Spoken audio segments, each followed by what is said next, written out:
kasi dito na tayo sa medyo gitna. Papakita na natin kasi dederechoy natin. Sabi ko nga na-explain na ito ni Boss Dada, pero isasagad pa natin. Okay? Isagad pa natin para mas maintindihan pa natin kung bakit na si Morales ay isang spy. Ako naniniwala ako Trojan horse siya. Naniniwala ako. With all of my heart, siya ang panggulo dito sa Maisog. Panggulo siya. Dahil dun sa kalokohan niyang pupunta ng EDSA na wala sa kumpas ni Pangulong Duterte, na wala. Ewan ko nga sabi ko nga, pasensya na yung mga utu-utong followers ni Maharlika, tatamaan kayo ngayon. Kasi sinasabi niya ang dating, ang parang kumpas niya kay Maharlika. Di pare-pareho pala kayo. Di ba?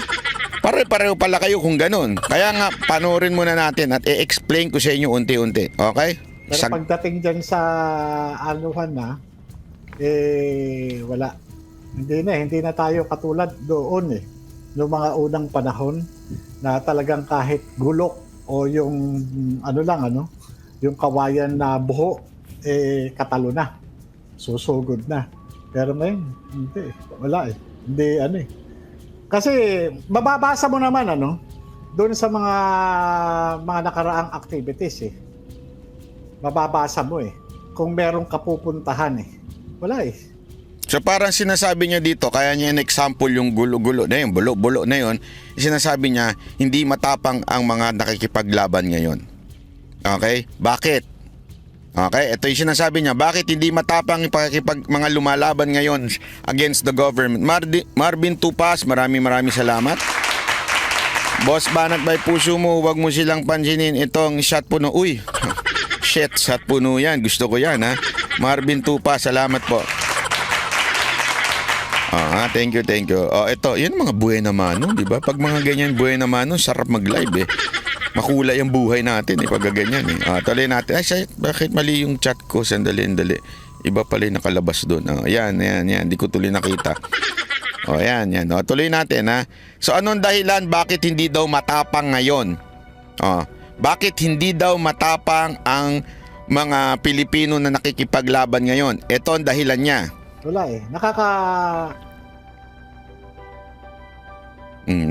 nagloading, laglag. Sige lang, antayin nyo lang. Nakakadismaya. Kasi kung tayo, yung magkakaroon talaga ng tunay na pagkakaisa sa pamagitan ng mga leader, matagal na natin napababa sa pwesto yung bangag sa Palacio de Polvoron. Okay. Sige sir, babalikan mo muna natin medyo... So parang sinasabi niya dahil hindi tayo matatapang at hindi parang walang kwenta yung mga nagrarally ngayon, kaya hindi mapababa itong si Marcos. Yun ang sinasabi niya paulit-ulit. So kasalanan pa pala natin kasalanan pa pala natin na hindi natin mapababa si Marcos. Sino ba nagsabi sa yung gusto namin pababain si Marcos? Hindi naman po lahat gustong pababain si Marcos Kasi nga di ba, kahit nga si Pangulong Duterte, sinabi niya na ayaw niyang bumaba. Although, merong mga kababayan tayo na gusto. Wala namang problema. Respetuhan tayo. Gusto mo, diktahan mo kami. Gusto mo kagad, diktahan tayo. Master 70, salamat po. Wag ganun. Hindi nga naman lahat anong gagawin natin? Ibig bang sabihin, pag ayaw pababain si Marcos, supot na? O di supot pala si Duterte, ganon. Hindi di ba? Yun yung logic niya na sinasabi niya, kaya tuloy hindi mapabagsak itong gobyerno kasi hindi matapang yung mga nakikipaglaban, parang walang kwenta yung mga rally-rally.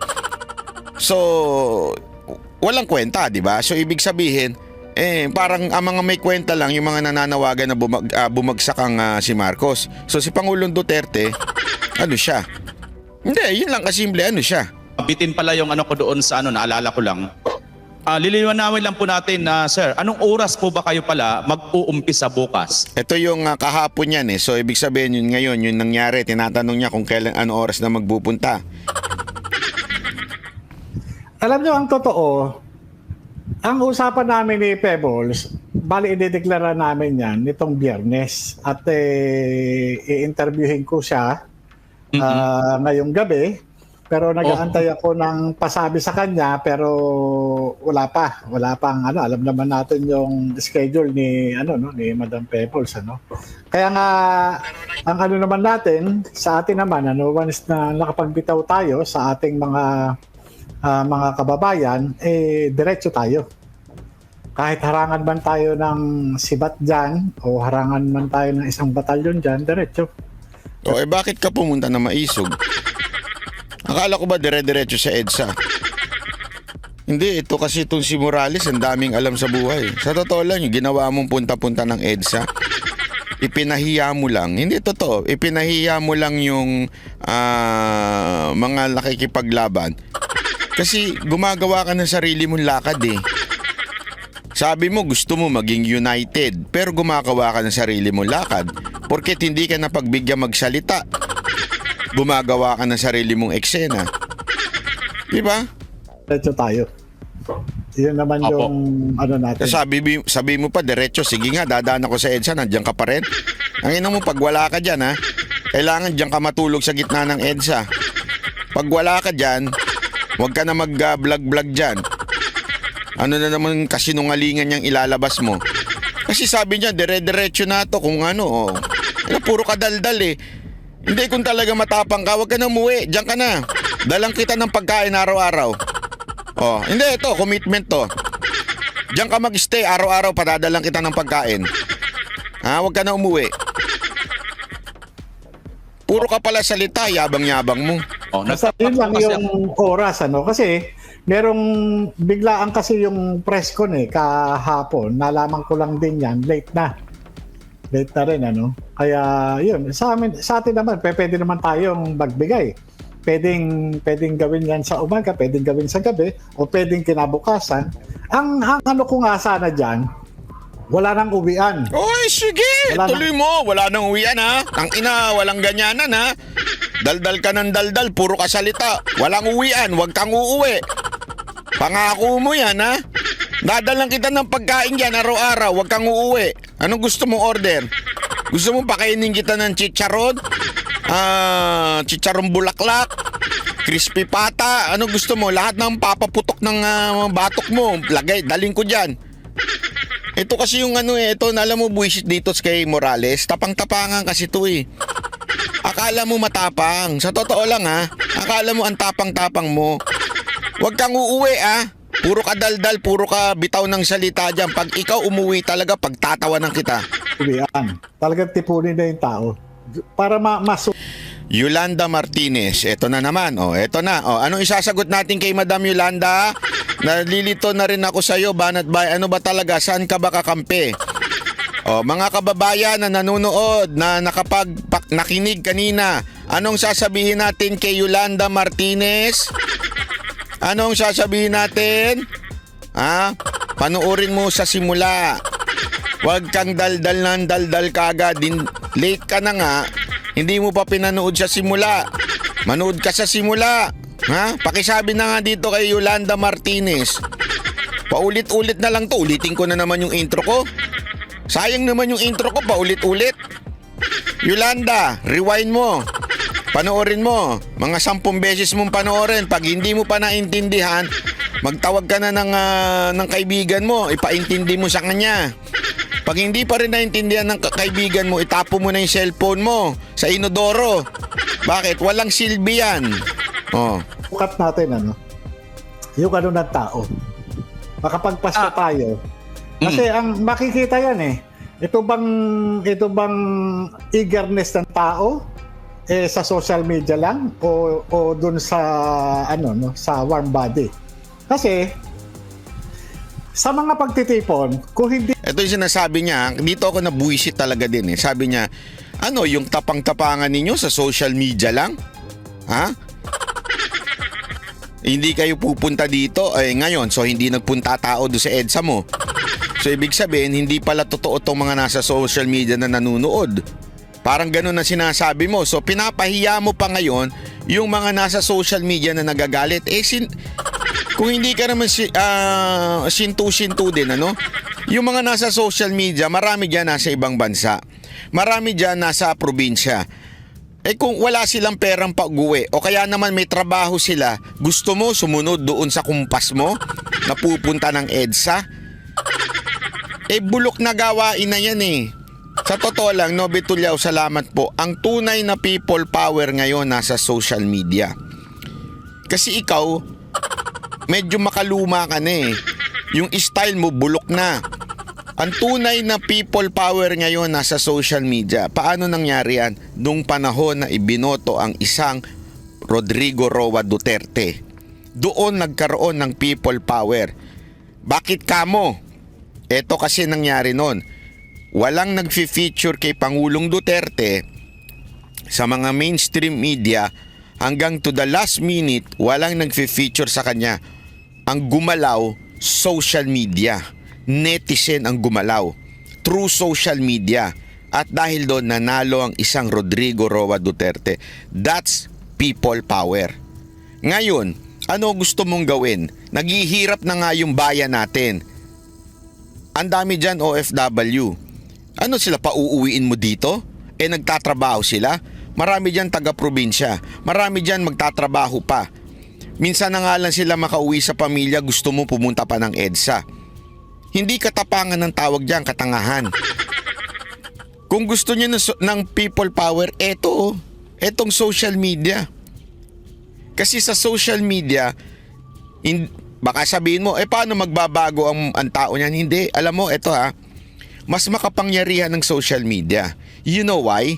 Because even the police, the AFP, nagso-social media.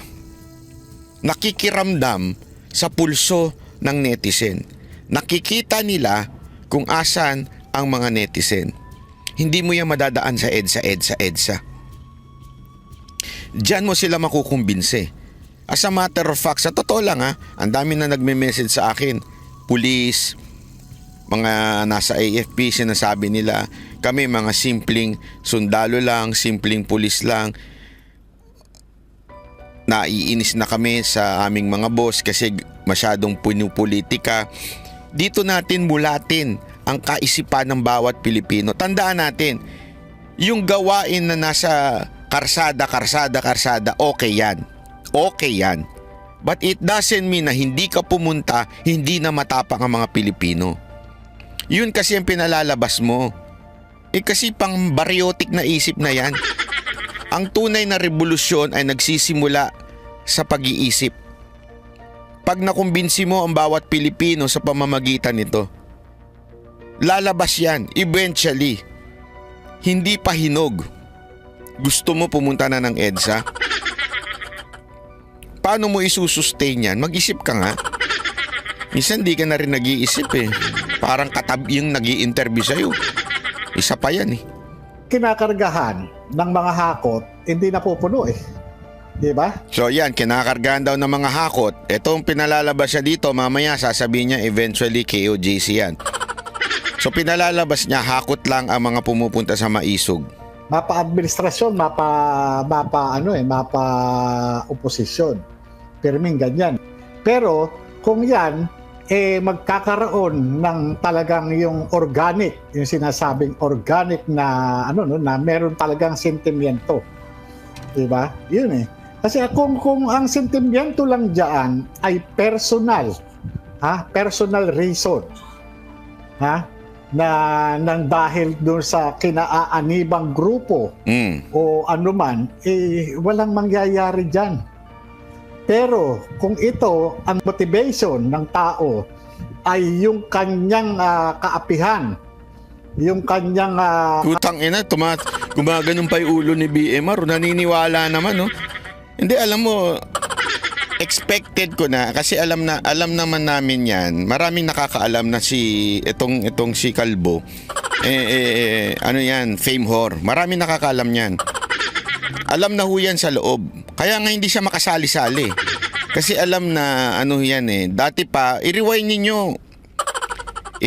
ninyo, hanapin nyo, kayo na mismo mag-google. Matagal nang papansin yan. Matagal nang umi-eksena yan. May tawag nga sa grupo nila eh. Hindi ko na lang sasabihin yung sinabi sa akin. May grupo yan eh. Grupo ng mga whistleblower. Hindi ko na lang sasabihin kung ano yung tawag sa kanila.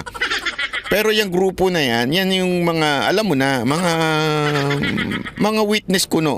Okay? Kaya, tapos, ang nakakataka dito, hindi itong si Morales. Si Morales, expected ko na yan.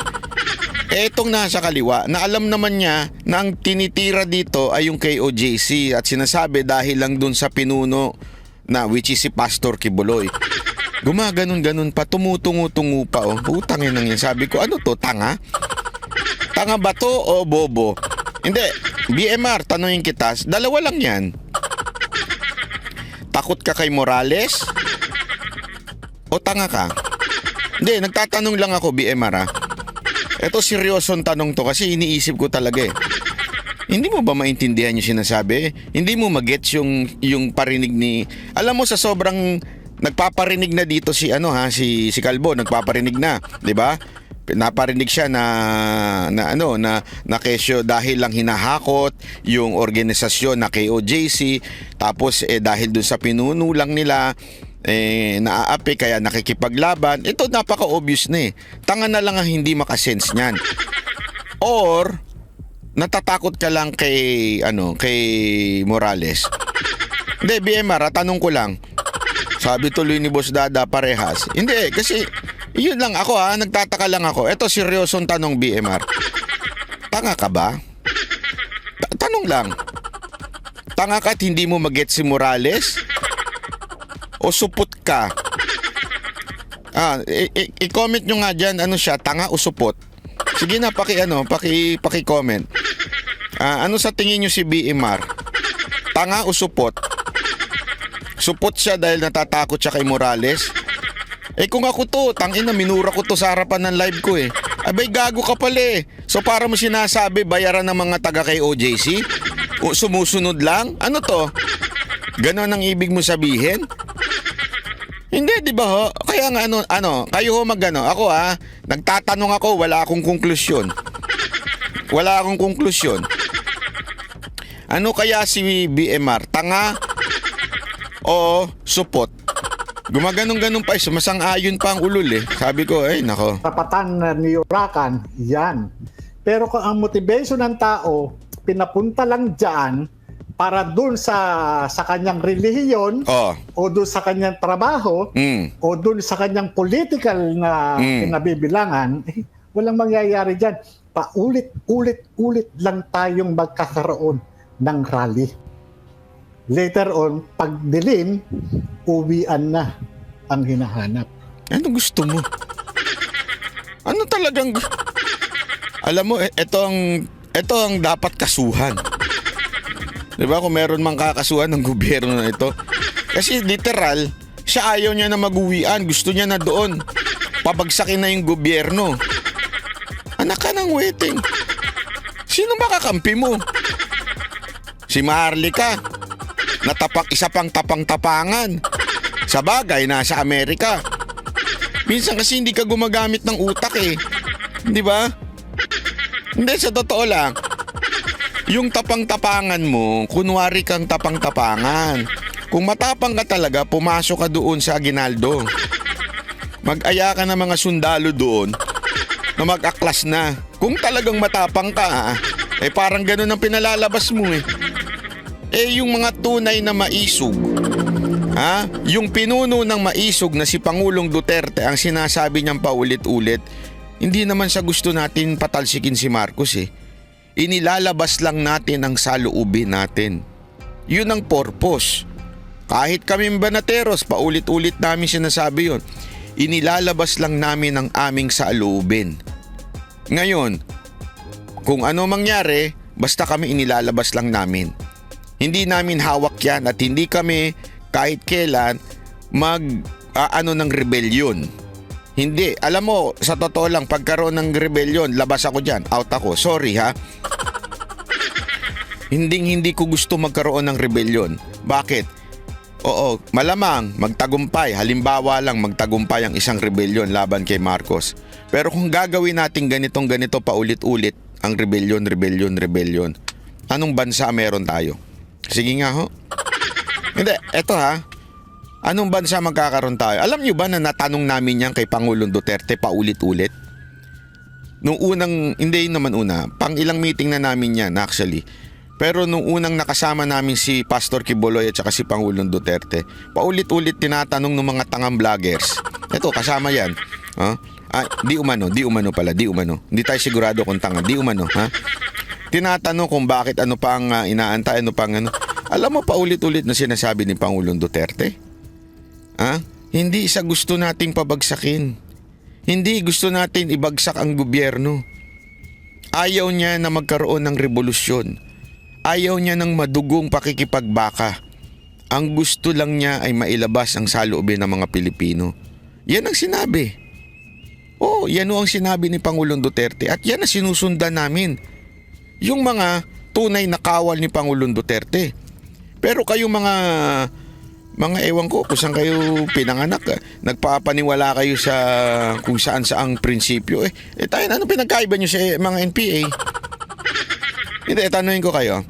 Kung gusto nyo pabagsakin ng gobyerno, ano pinagkaiba nyo sa NPA? Diba? Kung dadaanin nyo sa dahas, dadaanin nyo sa rebellion, ano pinagkaiba nyo? Magkaiba lang tayo ng iuupo. Kung ganun, tama mali. Dapat ilagay natin sa tamang paraan. Legal na paraan. Hindi sa isang madugong revolusyon. Hindi ako, sorry, pero kung ganun ang gusto nyo, out ako dun. Out talaga ako dun. Hindi ako lalaban ng madugo at hindi ako magre-rebellion sa bansa na ito. Nire-respeto ko kung ano ang nilagay ng konstitusyon natin na ibinoto di umano ng tao kahit nagkaroon pa ng hindi magandang eleksyon. Kung kailangan nating pabagsakin ng isang o patanggalin ng isang presidente, gawin natin sa tamang paraan. Impeachment. Gawin natin sa tamang paraan, sa legal na paraan. Hindi sa pag-alboroto ninyong dalawa dyan. So sa madalas sabi Sir JM, na kasi nga ito rin yung napansin ko, yung napakaganda rin yung sinasabi mo talaga na organic kasi yung Sumang-ayon pa siya, no? Hindi, talaga Sumang-ayon pa siya Sumang-ayon pa siya na, napakaganda na to sinasabi mo sa madaling salita. Kung ako yung wallpaper mo, BMR, kinutongan na Oo nga ituloy. Sinasabi nito na maganda daw yung organic. So para mo sinasabi na yung maisog hindi organic. Alam mo, kasi ito, diretsuhin na natin. Bakit ba maraming taga KOJC na naandun? Kasi ang SMNI at KOJC, para lang sa kaalaman nyo, pag may maisog, sinasagot na nila yung sound system. Sinasagot na nila yung mga musikero. Ang dami nilang musikero Sinasagot na nila yung mga iba pang mga sumasayaw-sayaw na naandoon. Hindi ibig sabihin hakot yun. Yun ay suporta. Hindi ibig sabihin hindi organic yun. Yung mga yun, pwede naman silang umindi pero gusto nilang gawin yun. Organic pa rin yun. Hindi yung sinasabi ninyo na hindi organic. Evelyn Ikeda, salamat po. yung mga nagdaan on kamukha nung unang EDSA, di ba? Bagamat nagkaroon na yun ng mga hakot, pero nagkaroon talaga ng sinasabi mo nga na organic dahil nga meron silang ipinaglaban na talagang naapi or niyuriyakan na yung kanilang mga karapatan. No, ganun din yung naramdaman ng taong bayan siguro nung part 2. Kasi ang nangyayari kasi rito, may mga multo, may mga skeleton sa closet. Eto. May mga skeleton Merong mga pinoprotektahan. Meron Ang dapat dito organic. Sa tao, imulat sa tao. Bakit tayo nandito? 'Di ba? Dahil niyurakan ng karapatan. Hindi ipapakulong yung amo. Yun. Dahil ayan doon yung sinasabi niya, medyo pinupunto niya na. Dahil ipakukulong yung amo. Si Pastor Quiboloy yun. Organic daw. Hindi dahil sa ipakukulong si Pastor Quiboloy kaya pumapalag yung mga taga KOJC. So, eto na, malapit na. Maya-maya babanggitin niya na. Hindi na siya makatiis Alam mo kung bakit hindi siya makaitiis? Ano rin sa totoo lang, blessing in disguise din to si BMR Bakit? Ang tagal niya makagets Sa sobrang tagal niya makagets, Nainis na siguro si Morales. Banggitin ko na nga. Noong una ayaw niya pang banggitin. Parang pinapahagingan niya pa. Kay Rubin Channel, salamat po. Pero nung eventually siguro na-realize niya, ay na BMR, bakit hindi mo maintindihan to sinasabi ko? Banggitin ko na nga. Hindi, totoo sa tingin ko. Di, ano kung sino man. Di ba? Tayo, mga Pilipino, ano ba yung motivation natin? Ang motivation natin dahil niyurakan yung ating mga karapatan. Exactly. Di ba? Exactly naman tong isang to. Ano ba talaga, BMR? Ano ka ba talaga? Tanga o supot? Exactly. Bakit hindi ba niyurakan ng karapatan ng mga taga-SMNI tsaka taga-KOJC? Exactly ka pa, parang sumasang-ayon ka? Hindi, tanungin kita. Kita mo nga KOJC, yunurakan ng karapatan. Mga taga-SMNI, kinasuhan. Hindi lang po angkor, hindi lang po ako ha. Halos lahat ng angkor ng KOJC at pamunuan, para sa kaalaman mong ewan ko, wala kang atang alam. Pati yung presidente ng SMNI kinasuhan na walang kinalaman. Niyurakan talaga eh. Tapos sasabihin mo ngayon, exactly. Exactly? Parang na to. Aminin mo na. Aminin mo na yung utak mo medyo limited. Aminin mo na lang. Hindi, alam mo, mas matutuwa pa ang tao pag sinabi mong, opo, inaamin ko po na medyo tanga po ako. Hindi ko maintindihan yung ibig sabihin ni Morales. Tatanggapin pa siguro yon. Hindi, di ba? Kesa yung magsosorry ka, pupunta ka sa SMNI kanina, pumunta ka pa doon sa SMNI para magsorry. Aminin mo na lang sa video. Sabihin mo na lang doon, pasensya na po, tanga po lang talaga ako, hindi ko lang naintindihan yung sinasabi ni Morales. Kesa naman sasabihin mong supot po ako at hindi ko kayang palagan si Morales, aminin mo na lang. Wala namang problema. Kung ganun ka ha, diba? Kung ganun ka, tinatanong ko lang naman. Kasi ang tapang-tapang mo diba? Keso aawahin mo pa ako, gusto mo pa akong, ang dami pa sinasabi tungkol sa akin. Tangina. Yung utak mo, simpleng harap-harapan kang sinasabihan, harap-harapang pinaririnig sa'yo na kaya lumalaban ng mga taga-KOJC dahil sa inaapi lang si Pastor Kibuloy. Exactly ang sagot mo. Hindi, isipin mo mabuti yung BMR. Exactly ang sagot mo. Exactly? Sumasang-ayon ka? Isuka mo yung mga kinain mo ha? Sayang naman yung pinabuffet sa'yo. Kain ka pa naman ng kain ng mga lobster doon na may cheese. Hindi. Klaruhin lang natin na kasi si Boss Dada kapon may sinabi na parang yung mga biyaya. Alam mo naman, yung mga ensimada vlogger, sasabihin, no, tina mo na, binayaran kayo ng SM na hindi. Hindi nga namin dinidinay na dinala kami sa Hong Kong. Hindi namin dinidinay yun. Kung alam mo, sa totoo lang, kung gusto lang namin itago yun, itatago namin. Di ba? Pwede naman namin itago. Hindi, sarili namin to. Ito nga si BMR Di ba? Kahit may pa-hotel ng KOJC, meron pang Black Mambang nilapitan.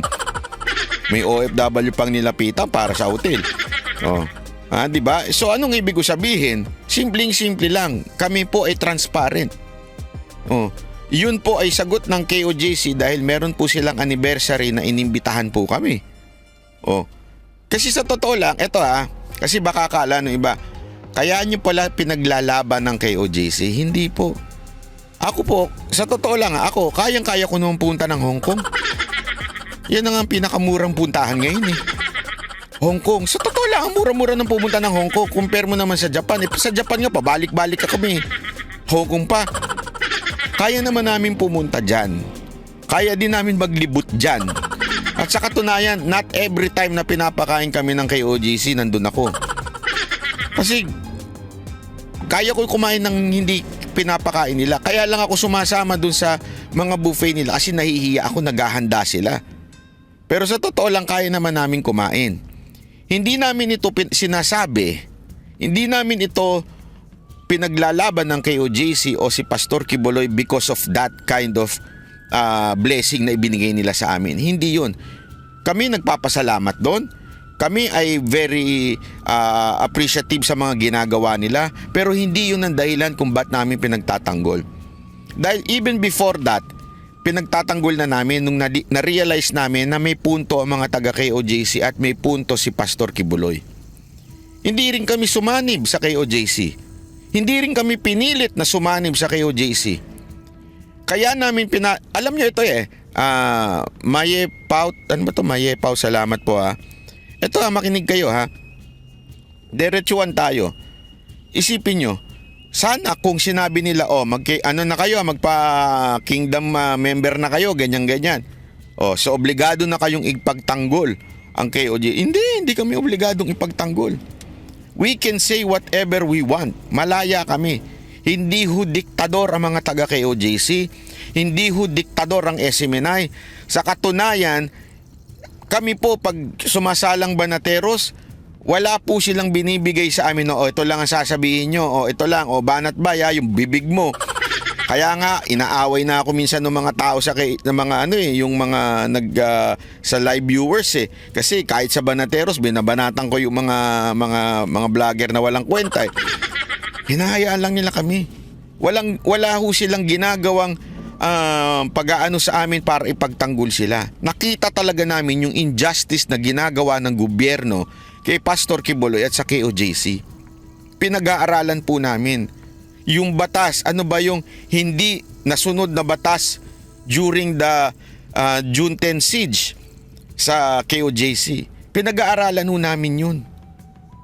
Tinatanong ho namin sa abogado, tama ba yung sinabi ni attorney ng KOJC? Sinisigurado namin. We are not obligated to defend KOJC. Pero dito kay BMR, na alam mo naman BMR na organic ang mga taga KOJC. Organic sila. Organic na pinagtatanggol nila ang ating bayan, ang mga ginawa ng injustice sa ating bansa. Kasama na dyan ang ginawa sa KOJC at kay Pastor Kibuloy. Alam mong organic yan. Tapos sasabihin mo exactly. Yung totoo, BMR. Asan ang level ng utak mo? Hindi, yung totoo ha. Asaan ang level ng utak mo at nakita mo na lahat, pinakita na sa iyo lahat ng KOJC. Very organic sila. May nakita ka ba? Sige nga, sabihin mo sa amin. May nakita ka bang hindi organic sa KOJC during the time na tayo magkakasama? As far as we know, organic na organic sila. Wala silang inuutusan. Magpa-picture ka dito, magpa-picture ka para mabola mo yung mga vloggers. Walang ganun.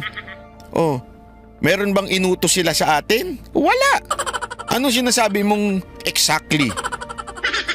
Baka naman talaga hindi mo lang naintindihan. Aminin mo na. Hindi, yung totoo. Kasi sa susunod, ako payo ko lang to ha. BMR, ito payong kapatid. Hindi ito, seryoso. Payong kapatid lang to ha, para mag-improve ka sa vlogging mo. Huwag ka muna mag-interview. Huwag ka na rin mag-live. Payong kapatid lang to ha. Huwag ka mag-interview kasi hindi ka marunong. Ha? Hindi mo maintindihan yung kinakausap mo. Huwag ka na rin mag-live kasi napapahiya ka lang. Ang magandang gawin mo, isulat mo na yung sasabihin mo. Pag-aralan mo, itanong mo sa asawa mo, itanong mo sa mga matatalino, ipakurik mo sa kanila pag may mali. Tapos basahin mo na lang. 'Di ba? Tapos mag-clickbait ka na lang para at least may manood. Hindi yung totoo lang ha. Kasi palpak Or better yet, mag-aral ka na lang, itapo mo muna yung cellphone mo ngayon para hindi ka mapahiya. Edwin Romel, salamat po.